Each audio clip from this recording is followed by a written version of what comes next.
No basta con castigar el delito informático, también hay que entender cuándo es más grave. Para eso existe el artículo 169H, pero casi nadie lo aplica. Bienvenidos. En este video analizaremos el artículo 169H del Código Penal colombiano, enfocado en los agravantes aplicados a los delitos informáticos. Somos Miguel Ángel Cancio, Cristian Vargas y mi persona Juan Pablo Yáñez. Hoy abordaremos la naturaleza jurídica del artículo, la configuración de sujetos, la aplicación de agravantes, casos ejemplares y propuestas de mejora, demostrando por qué a veces este instrumento resulta ser un potencial no aprovechado. ¿En qué consiste el artículo 169H y cuáles son sus agravantes? Aquí mencionamos los 8 agravantes que existen. Sin embargo, hay que tener en cuenta que este no es un tipo penal, sino que aumentarán de la mitad a las 3/4 partes si la conducta se cometiese. Entonces, surge para aumentar la pena de ciertos delitos informáticos, no creando un delito nuevo, sino añadiendo circunstancias agravantes a los tipos básicos. Se compone de 8 numerales, como mencionamos. Por ejemplo, agravan la pena cuando la infracción se comete sobre sistemas estatales, o que en calidad de un servidor público abusa de esta posición para obtener un provecho. Jurídicamente, el artículo 169H no es un delito autónomo, sino una norma que agrava penas de delitos informáticos ya tipificados. Es aplicable solo si existe un delito base, aumentando la sanción y, en ciertos numerales, afectando aspectos procesales como la posibilidad de beneficios o incluso imponiendo inhabilitación profesional.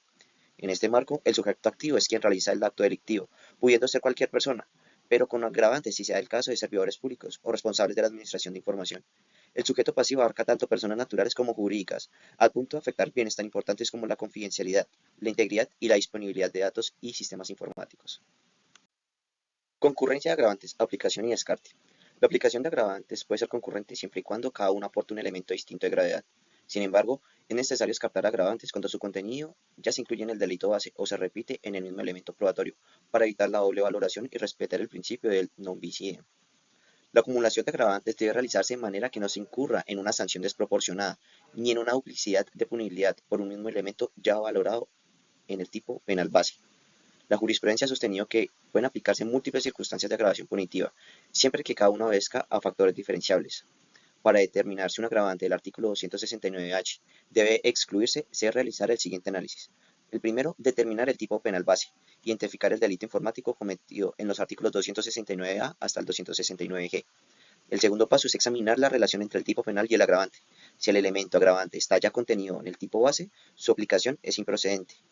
El tercer paso es evaluar la autonomía del agravante. Si el agravante introduce un elemento adicional no previsto en el tipo base, es procedente.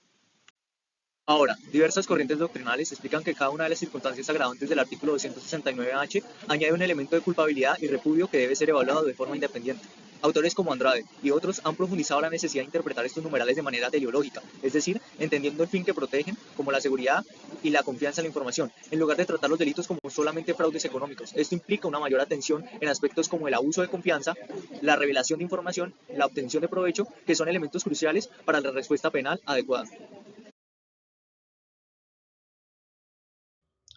Ahora bien, para el análisis jurisprudencial del artículo 269H tenemos la sentencia SP 2685 del 2022, que trata sobre el numeral 2 de ese mismo artículo.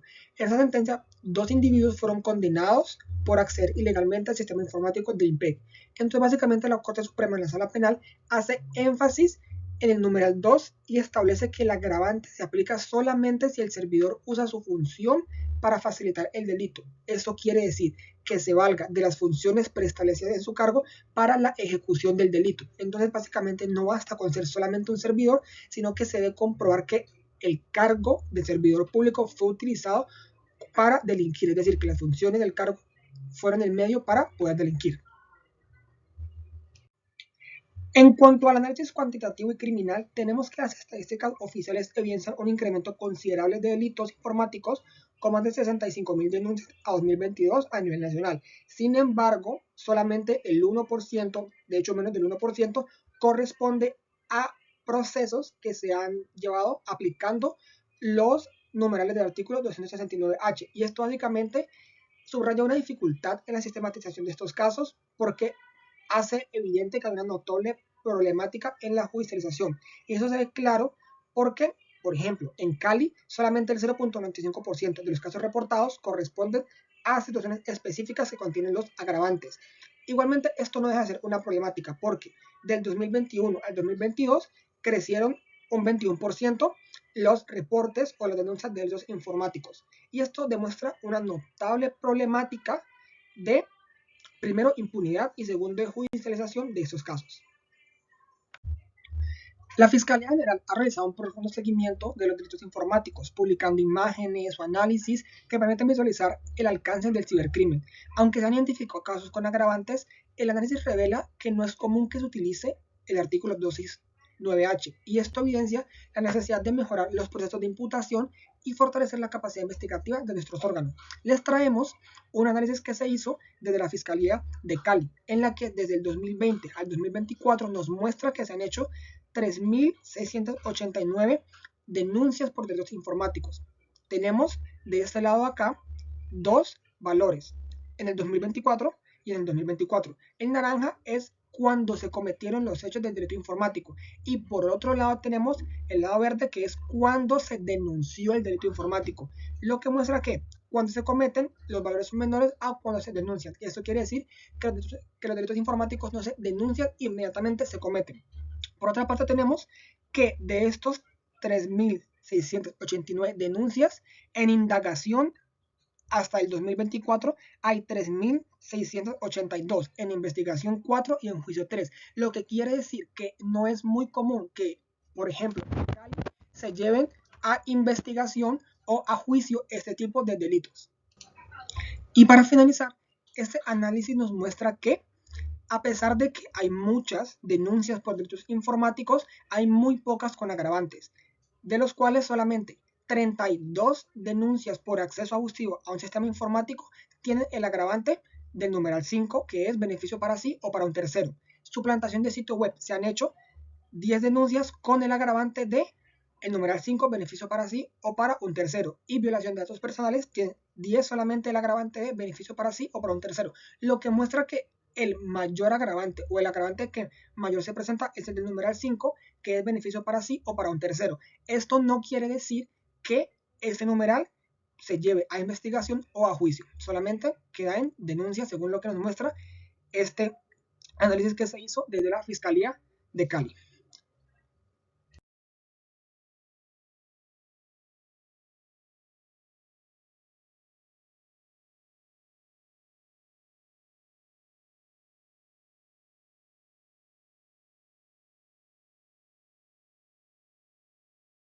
Si bien los delitos informáticos representan una problemática actual con cifras alarmantes, la aplicación de los gravámenes del artículo 269H es aún marginal. Esto sugiere que, aunque el riesgo es real, el uso de herramientas legales para sancionarlo de forma adecuada se han quedado solamente en el potencial, debido a las dificultades de la prueba y la capacidad operativa de nuestros operadores judiciales.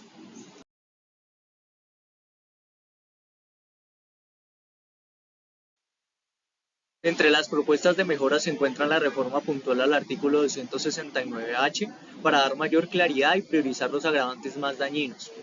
Es crucial implementar peritaje con enfoque especializado que puedan descifrar patrones complejos y capacitar a fiscales y jueces mediante talleres y manuales interpretativos.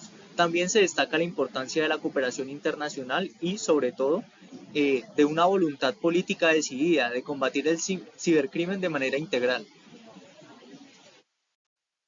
En conclusión, aunque el artículo 269H fue diseñado para fortalecer las sanciones de delitos informáticos en Colombia, su baja aplicación práctica revela un desfase entre la ley y la realidad jurídica. Es un instrumento con gran potencial que aún se encuentra en desuso debido a limitaciones en peritaje, capacitación y principalmente voluntad política.